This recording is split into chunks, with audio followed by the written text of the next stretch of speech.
और दोनों हाथ फैला के मुझे कह रहा है आ, मैं वही हूँ जिसको तू ढूंढ रहा है। उसके बाद मैं एकदम तंद्रा के अंदर चला गया, आत्मिक तंद्रा के अंदर चला गया, और मैं सोचने लगा कि ये क्या हो सकता है।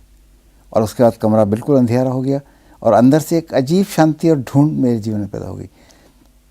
और जब ये घटना हुई तो मैं इतना व्यग्र हो गया, इतना व्यग्र हो गया, और मैं कमरे से बाहर निकल गया सांस लेने के लिए घबराहट के अंदर। और मुझे लगा कि मुझे तुरंत जाना चाहिए मेरे प्रिंसिपल के पास जो क्रिश्चियन थे, क्योंकि मैं बाइबल का एक हिस्सा पढ़ रहा था। तो मैं उनसे पूछना चाहता कि क्या है मेरा अनुभव। वीवी जॉन जो बाद में यूनिवर्सिटी के, राजस्थान यूनिवर्सिटी के कुलपति हो गए और बाद में दिल्ली यूनिवर्सिटी के कुलपति थे, मैं उनके पास दौड़ के गया अपनी साइकिल लेकर के, जो उनका बंगला सामने ही था मेरा हॉस्टल। और मैंने जाते ही सबसे पहला सवाल उनसे किया, sir tell me who is Jesus Christ. और मैंने उनको एटमॉस्फेयर, अपना जो अनुभव था वो बताया। तो उन्होंने कहा कि यू आर टू रिलीजियस। क्या बात है? मैंने कहा मैं इसे पढ़ रहा था इस तो उन्होंने मुझे कहा कि आई विल टेल यू। उन्होंने मुझे अपनी गाड़ी में शोफर को बुलाया और कहा कि इनको ले जाओ बिशप साहब के पास। और जो रोमन कैथोलिक के बिशप थे उनके पास उन्होंने मुझे भेज दिया। वहाँ एक फ्रेंच बिशप थे, उनके पास भेज दिया उन्होंने। और उनको जाके मैंने अपना ये फिर से अनुभव नरेट किया उसी शाम को। तो उन्होंने कहा कि till you won't become a Christian you can not know these things. कुछ नहीं जान सकते जब तक तुम मसीह नहीं बनोगे, ईसाई नहीं बनोगे। मैंने कहा I hate to be a Christian, पर मुझे बताओ यीशु ख्रिस्ट कौन है। तो उसने कहा जब तक तुम मसीह नहीं बनोगे, तुम्हारा बपतिस्मा नहीं होगा, तब तुम कुछ नहीं जान सकते। तुम्हारा ख्रिस्टीकरण नहीं होगा, कुछ नहीं जान सकते। मैंने कहा नहीं, मैं घृणा करता हूँ इस बात से। तो उन्होंने कहा नहीं, क्योंकि तुम प्रधान पुत्र हो और मैं तुमको ये बातें नहीं बता सकता। तो मैं बहुत निराश हुआ, वहाँ से बहुत निराश हुआ। मैं हॉस्टल के कमरे में लौट के आ गया, पर मेरे मन में एक उत्सुकता जगी कि यीशु ख्रिस्ट कौन है, कहाँ मिल सकता है।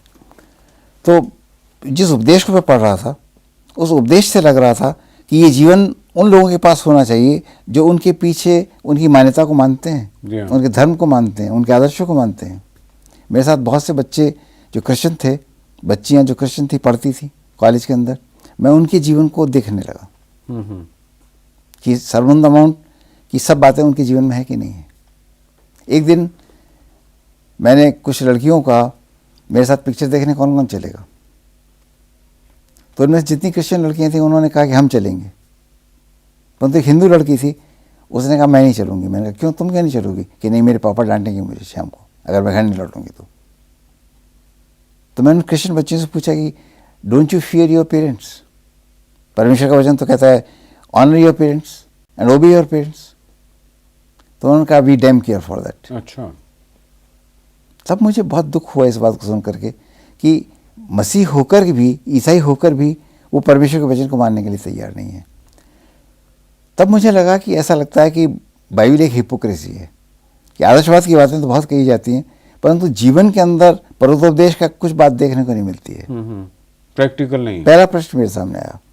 और तब पहला मेरे जीवन का अनुभव ये हुआ कि मैंने, इतना क्रोध मुझे आया कि ये सब हिपोक्रेसी है, और वो जो मेरे मन के अंदर ख्रिस्ट विरोधी भावनाएं थी वो पनप गई फिर से। और मैंने अपनी लाइब्रेरी से, कॉलेज की लाइब्रेरी से बाइबल के 3 वर्शंस थे, एक हिंदी में था, एक इंग्लिश में था, एक उर्दू में था, वो तीनों निकलवाए, इशू करवाए। और इशू करवाए पहली बार मैंने ये किया कि वहाँ के पोर्च में खड़े होकर के, कॉलेज के पोर्च में खड़े होकर के उन तीनों बाइबलों को आग लगा दी। अच्छा। लड़कों को बुलाकर। मतलब आप में इतनी घृणा बनी? इतनी घृणा पैदा हुई। और मैंने कहा here is the instance of hypocrisy. एक धर्मवाद जो है, झूठा धर्मवाद है, उसका देखो बखौल कितना बड़ा होता है। और लोगों ने ताली बजाई, लड़कों ने ताली बजाई, केरोसिन डाल के जला दिया। मैं इतना घृणित था, इतना गिरा हुआ था, परंतु मेरे सामने बराबर प्रश्न ही बना रहता था। उसके बाद संसार में फैल गया, संसार में बदल गया, पर मेरे सामने निरंतर एक प्रश्न बना रहा कि परमेश्वर कौन है, किस तरह से मैं उसको पा सकता हूँ। तब फिर उसके बाद में दोबारा एक दफ़े जीवन के अंदर मैं सब कुछ भूल करके भटक गया। जैसा अभी शुरू में आपने बताया था, मैं फिल्म यूनिवर्सिटी में चला गया, फिल्म यूनिवर्सिटी से लौट करके मैं चीफ एग्जीक्यूटिव हो गया इंडस्ट्रीज़ के अंदर। उस दौरान मैं कांग्रेस पार्टी में आ गया। एक घटना मुझे याद आती है जिसमें मेरे जीवन के अंदर सबसे बड़ा मोड़ आया। इसी दिल्ली की बात है, 1 जनवरी 1976 की बात है, 77 की क्षमा कीजिए, जब इमरजेंसी लगी थी और मैं राजस्थान प्रदेश कांग्रेस कमेटी का महामंत्री था, और वीवी गिरी विदा होकर के जो हमारे राष्ट्रपति थे वो अपने टर्म को समाप्त करके अपने स्थान बेंगलोर लौट रहे थे। उनको छोड़ने के लिए दिल्ली स्टेशन के ऊपर सभी प्लेटफॉर्म के ऊपर सभी बड़े बड़े पॉलिटिशियंस खड़े थे। मैं भी राजस्थान से आया हुआ था, मेरे चीफ मिनिस्टर मोहनलाल सुखड़िया भी आए हुए थे। गिरी साहब आए, सब ने उनको विदा किया, सब ने माला पहनाई, हाथ मिलाया। उसके बाद वो अपने जो प्रेसिडेंशियल कोच था उसमें बैठ गए और बैठ करके खड़े हो गए और हाथ हिलाने लगे और गाड़ी रवाना हो गई। जब गाड़ी जा रही थी और वो हाथ हिला रहे थे तो किसी ने मुझसे पहला प्रश्न किया, ये जानता कौन जा रहा है? तो मैंने कहा एक्स प्रेसिडेंट वीवी गिरी। तो उसने पूछा कि कहाँ जा रहे हैं? मैंने कहा अपने घर जा रहे हैं।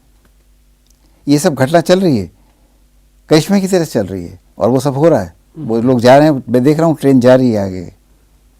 तब पूछा कि ये कहाँ जा रहा है? मैंने कहा ये अपने घर जा रहे हैं। उसके बाद कहाँ जाएगा? मैंने कहा हर आदमी को जाना है इस संसार से। आपकी ऑडिबल, आपको आवाज मैं सुन रहा हूँ, मैं आवाज़ सुन रहा हूँ। कोई दृश्य भी हुआ? नहीं, मैं सुन रहा हूँ, सुनने की आवाज़ है कि कहाँ जाएगा ये। मैंने कहा हर आदमी इस संसार से विदा हो जाता है, तो कि तू अपने प्राणों को कैसे बचाएगा? मेरे सामने प्रश्न आया कि तू भी इस तरह से जाएगा? तू अगर इस संसार में बड़ी से बड़ी पोजीशन प्राप्त कर लेगा जैसे वीवी गिरी ने प्राप्त कर ली, पॉलिटिक्स में रहते हुए, बिजनेस में रहते हुए, उसके बाद भी तू कहाँ जाएगा? तू कहाँ जाएगा? तू नहीं जानता कहाँ जाएगा? तू जानता है कहाँ जाएगा? मैंने कहा नहीं जानता। या तो नर या स्वर्ग। तो स्वर्ग कैसे प्राप्त होगा तुझे? तू जानता है? Are you sure about that? पहली बार प्रश्न आया, तू अपने प्राणों को कैसे बचाएगा? अगर सारे संसार को भी प्राप्त कर ले तू अपने प्राणों को कैसे बचाएगा? और तब पहली बार जैसे यीशु ख्रिस्ट का वो वचन मेरे सामने आ गया, यदि मनुष्य सारे संसार को प्राप्त करे तो उसे क्या लाभ मिलेगा? ये अपने प्राणों की रक्षा कैसे करेगा? जी हाँ, वही पुराने वाला वचन। जी हाँ। और तब जीवन के अंदर मैंने उसी वक्त खड़े खड़े मैंने प्रभु यीशु मसीह को अपना जीवन दिया। तो प्रश्न ये आ जाता है। पंडित जी, यहाँ मैं 1 मिनट रोकना चाहूँगा आपको। मुझे आपने एक दफ़ा जिक्र किया था जब प्रभु ने आपको इस प्रकार दर्शन दिए जी, और मैं आमतौर पे लोगों को यही बताता हूँ कि हमारे पंडित जी को मैं Indian Saul converted into Indian Paul कहता हूँ, क्योंकि इसी प्रकार प्रभु यीशु कृष्ण ने सॉल को भी इसी प्रकार दर्शन दिए थे और इसी प्रकार उनसे बात की थी और उनका जीवन परिवर्तन आ गया था। आपने जो ये जिक्र इस घटना का किया, उसके बाद शायद आप वहीं से आपने बताया था कि इंदिरा गांधी के पास गए और आपने इस्तीफा दे दिया। उसके बारे में हमें बताएंगे कि क्या हुआ उसके बाद? आपने बताया कि आप जी, मैं बता रहा हूँ। पहला प्रश्न तो जिसको मैं चर्चा कर रहा था, तब मुझे सबसे पहले स्मरण आया कि जब मेरी माँ की गोद में मैं सोया हुआ था और उस दिन मेरी माँ रो रही थी और मैंने माँ से प्रश्न किया था कि माँ, परमेश्वर यदि मेरा पिता है तो मुझे मिलता क्यों नहीं? मेरी चिंता क्यों नहीं करता? मुझे दर्शन क्यों नहीं देता? और तब माँ ने कहा था कि बेटा, जिस दिन परमेश्वर का प्रेम तू जान लेगा उस दिन उसका दर्शन तुझे मिल जाएगा। और पहली बार रेलवे स्टेशन पर उस दिन खड़े खड़े मैंने उसके दर्शन को पाया।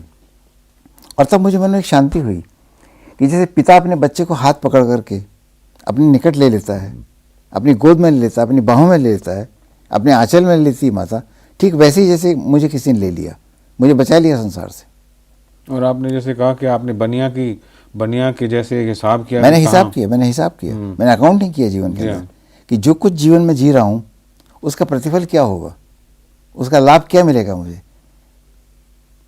शायद आप चीफ मिनिस्टर बन जाते राजस्थान नहीं, के। क्या उसके बाद क्या होता? बहुत बनते मैं प्रेसिडेंट ऑफ इंडिया बन जाता तो क्या होता? क्योंकि वो जा रहा था उसी को मैं देख रहा था और मैं जानता हूं कि कुछ लाभ नहीं। ये हिसाब मैंने कर लिया अच्छे से। और तब ये परमेश्वर का प्रेम मेरे जीवन के अंदर धीमे धीमे स्थान करने लगा।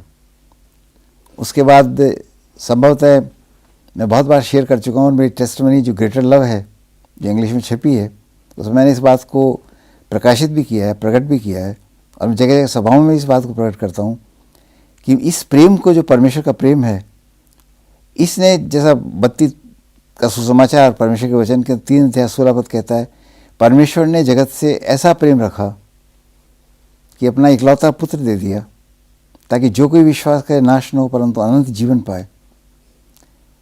परमेश्वर का प्रेम इसलिए है कि हम नाश न हो परंतु अनंत जीवन को प्राप्त करें। आप इसको आमतौर पे महामंत्रा कहते हैं। हाँ, ये महामंत्र।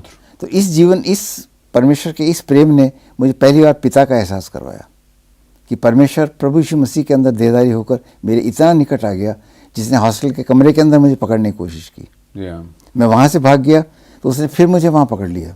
इसको जरा अंग्रेजी में मैं बोल दूं, जो जॉन 3:16 इसमें है, for God so loved the world that he gave his only begotten son, that whoever believeth on him should not perish but have everlasting life। और साथ साथ मैं चाहूंगा कि इसका 17 पद पढ़ लीजिए, 3 अध्याय 17 पद, योना का सुसमाचार, जो एक महामंत्रा के साथ में एक महान उपदेश है परमेश्वर का, एक महान दर्शन है। 17 पद, जॉन 3:17 जी। For God sent not his son into the world to condemn the परमेश्वर ने world। अपने पुत्र को इसलिए नहीं भेजा कि संसार को दोषी ठहराए। ध्यान करिए, For God sent not his son संसार के into अंदर the आज world। तक जितने भी उपदेशक आए, सबने कहा तू दोषी है। हर मनुष्य को पापी कहा। रावण को मारने के लिए मर्यादा पुरुषोत्तम राम आए, कंस को मारने के लिए कृष्ण आए, महाभारत का युद्ध करने के लिए कृष्ण आए, परंतु किसी ने ये नहीं कहा कि परमेश्वर पापी पर दोष नहीं लगाता। परमेश्वर का पुत्र इसलिए आया कि वो दोष न लगाए। That whosoever believeth in him हम सब should not जानते हैं, perish। पापो हम पाप करवाणाम पापात्मा, हर मनुष्य पाप से डूबा हुआ दोबारा है। बोलें जरा इसको। पापो हम पाप करवाणाम पापात्मम आत्मनम मम। अच्छा, मैं पापी हूँ, मैं जो कुछ करता हूँ पाप करता हूँ, मैं जो कुछ हूँ पाप हूँ। पापो हम हरो हरि, हे परमेश्वर मेरे पापों को हर ले। जी हाँ। कौन हर लेगा, कैसे हर लेगा? यहाँ तो पापों का दंड मिलता है, क्योंकि वचन खुद कहता है कि पापों की मजदूरी मृत्यु है। जी हाँ। तो जब मृत्यु है पापों की मजदूरी, तो फिर बचेंगे कैसे? तो इसीलिए जब तक परमेश्वर ये अनुग्रह न करे हम नहीं बच सकते। तो प्रश्न ये आ जाता है कि संसार के अंदर आज तक जितने लोग आए, जी हाँ। जैसा करेगा वैसा भरेगा, जैसी करनी वैसी भरनी। इस संसार के अंदर जो कुछ भी मनुष्य है, पाप मदमोह की या जग में है खान। कबीरदास कहते हैं पाप मदमोह की या जग में है खान। तो और सब तरफ मनुष्य पाप में डूबा हुआ है, मनुष्य दोषी है परमेश्वर की दृष्टि के अंदर। तो इस दोषी मनुष्य पर दंड की आज्ञा तो आएगी। तो इसको कौन बचाएगा? कौन रक्षा करेगा इसकी? प्रभु यीशु मसीह ने कहा, मैं धर्मियों के लिए नहीं परंतु पापियों के मन फिराव के लिए आया हूँ। और प्रभु के वचन में कहीं प्रभु ने यह भी कहा है कि I and my father are one. शायद किसी और महापुरुष ने या किसी अवतार ने ऐसे नहीं कहा। जब तक, इसलिए यहाँ पर ये महामंत्रा है, इसमें परमेश्वर ने हमसे क्यों प्रेम किया कि हम नाश होने को थे। सब कोई पाप की मजदूरी के अंदर में पड़े हुए थे। तो परमेश्वर ने वो प्रेम प्रकट किया, तो उस प्रेम का बदला क्या दिया कि उसने अपने पुत्र को, कौन है पुत्र? यीशु ख्रिस्ट। पुत्र का अर्थ क्या होता है? मैं वैज्ञानिक दृष्टि से बात करना चाहता हूँ, जियोलॉजिकल सिद्धांत से। पंडित जी 1 मिनट मैं आपको यहाँ रोकना चाहूँगा, इसके वो आगे बढ़ाएंगे आप, मैं माफ़ी चाहूँगा आपको रोकने में, लेकिन मैं उसी घटना पर आ रहा हूँ। तो पुत्र कौन है? पहले इस सिद्धांत को हम समझ लें। बहुत लोग सोचते हैं कि पुत्र का मतलब अलग से कोई पुत्र पैदा